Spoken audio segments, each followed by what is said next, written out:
All right, what's going on, everyone? Let's talk about all of these Shahed drones that Ukraine is shooting down and if their hit rate is realistic. So these Shahed drones being brought down is kind of the source of a lot of trolling on the internet. Ukraine continually, every time there's an attack that involves these, Ukraine is putting out how many they shoot down. And usually the number's pretty high, like 20 out of 21 or 15 out of 15 shot down by Ukrainian air defense. A lot of times that also comes with a picture or a video of an impact and the damage caused by some of these strikes.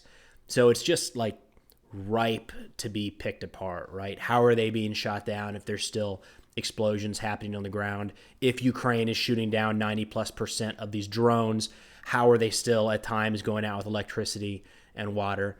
It makes sense. So let's dive into it here. So for the last few months, at least since October, most of these aerial attacks against Ukraine have at least included some of these drones.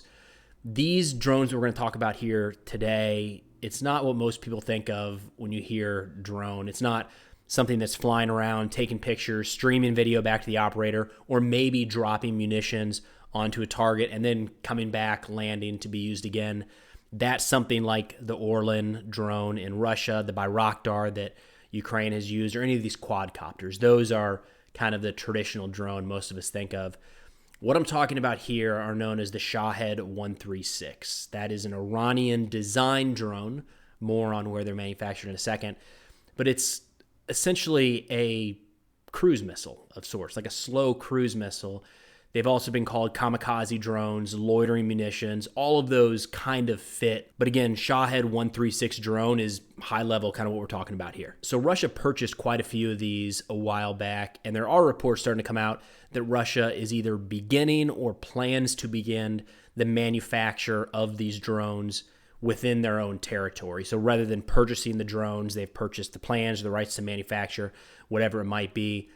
Potentially, that means that Russia could churn more of them out at a lower cost than they are acquiring them at right now. But either way, it looks like Russia has renamed these Shahed 136 drones the Geran 2, Geran 2. From what we can tell, it's the exact same as the Shahed 136, just a different name. Russia actually has developed their own kind of version of this prior to what they acquired from Iran, but they were smaller, shorter range, smaller warhead. So that's why these ones purchased out of Iran have kind of taken center stage. And there's a reason these Iranian drones are getting so much attention. It's kind of an interesting development in warfare. The Shahed has a range of around 2,000 kilometers, which is pretty substantial.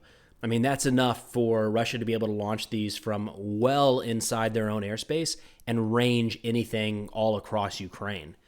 The Shahed carries a 70-pound warhead, which isn't massive, but it's something and can certainly do quite a bit of damage when it impacts.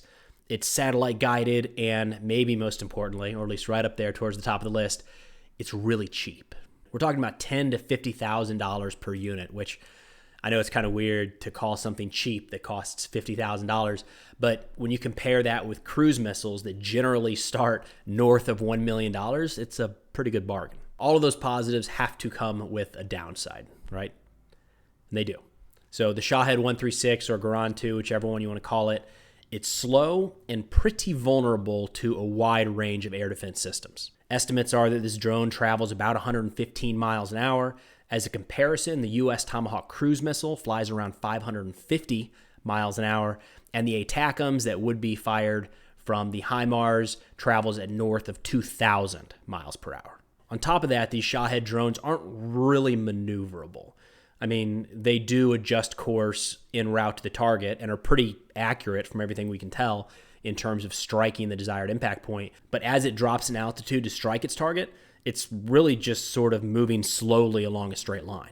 To counter their vulnerabilities, these Shahed or Geran drones are designed to be launched in waves. I mean, technically, for the price, a country could launch 20 of these drones for the price of one cruise missile. That's kind of the point. I mean, 20, 40, 100 of these drones coming in one wave would just be a lot to ask of any modern air defense network. They'll get some. I mean, there's nothing unique about these drones that makes them harder to shoot down than regular cruise missiles, but to get all of them is a really, really big ask. But then we have Ukraine showing a success rate of over 90% shooting these drones down in their airspace.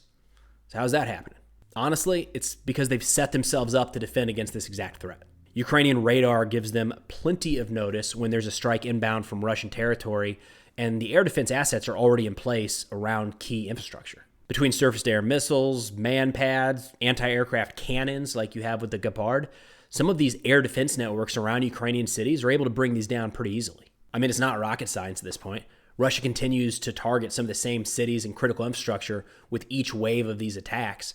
Ukraine has layered air defense around what's important to them, and these drones are pretty slow-moving, easy targets. So Russia is attacking a hardened target that is on the lookout for this exact type of munition. Big picture, a 100% success rate in air defense is pretty unrealistic for anybody, but for Ukraine to shoot down 10 out of 10 in a small wave or 40 out of 45 in a larger wave, that's well within the realm of possibility. That's not intended as like a blanket statement to say that every number Ukraine throws out there when it comes to air defense is perfectly accurate, but it's at least believable for how this current situation is set up. So now let's talk about the explosions and the damage caused all across Ukraine.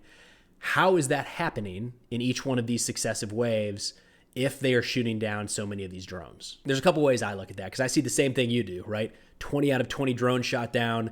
Kyiv is going to be without power for 24 hours. Like, how does that add up? On the one hand, Ukraine is having far greater success shooting down these slow-moving drones than they are with cruise and ballistic missiles. So a lot of these waves include both missiles and drones. So shooting down 10 out of 10 drones doesn't mean that some of the Iskander, Caliber, KH-101 missiles didn't strike home and cause damage somewhere inside the country. On the other hand, when these drones are shot down, it's not like they just disappear. These Geran 2 drones are 10 feet long, weigh over 400 pounds. That's going to do some damage when it comes crashing back down to Earth.